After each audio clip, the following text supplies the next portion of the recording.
आजकालच्या बायांना नवऱ्याची कवडीचीही किंमत करत नाहीत, त्यांना आदर करत नाही, त्यांना रिस्पेक्ट करत नाही. कारण त्यांना असं वाटायला लागलं की समाज, सरकार हे सर्व त्यांच्या पाठीशी आहे आणि सर्व काही कायदा त्यांच्या बाजूने आहे. म्हणून की काय, हे नवऱ्याला दाबण्याचा प्रयत्न करतात व त्याच्या कुठल्याही म्हणण्याला ते तूल देत नाहीत. तर माझ्या अशा महिलांना एकच विनंती आहे की नवरा शेवटी नवराच असतो हो.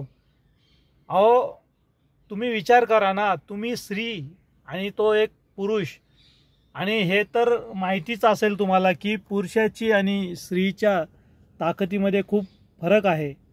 मसल्स पुरुषाची केव्हाही स्ट्रॉंग असेल आणि स्त्री ही नाजूकच असेल, तरीसुद्धा कितीही राग येऊ द्या पुरुषाला, परंतु तो एका बाईसमोर, एका बायकोसमोर तो नरम पडतो. खूप संघर्ष झाला, खूप भांडणं झाले, तो स्वतःहून माघार घेतो. कारण त्याचं एकच आहे की तो तुम्हाला गमावू इच्छित नाही आहे. तो त्याच्या मुलांशी खूप प्रेम करतो, तो तुमच्याशी खूप प्रेम करतो, तो समाजाचा विचार करतो. याचा अर्थ असा नाही की तो कमजोर आहे, तो लाचार आहे, तो काही करू शकत नाही.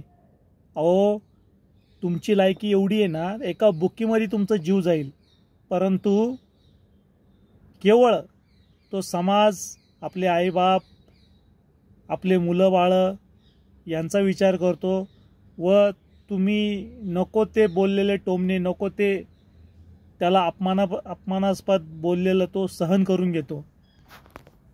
असं नका करू हो. तो एक कसं असतं ना, एक रब्बल असतं, रब्बलला एक लिमिटपर्यंत स्ट्रेच केलं तर तो टिकतो, परंतु त्यापेक्षा जास्त केलं तो तुटतो.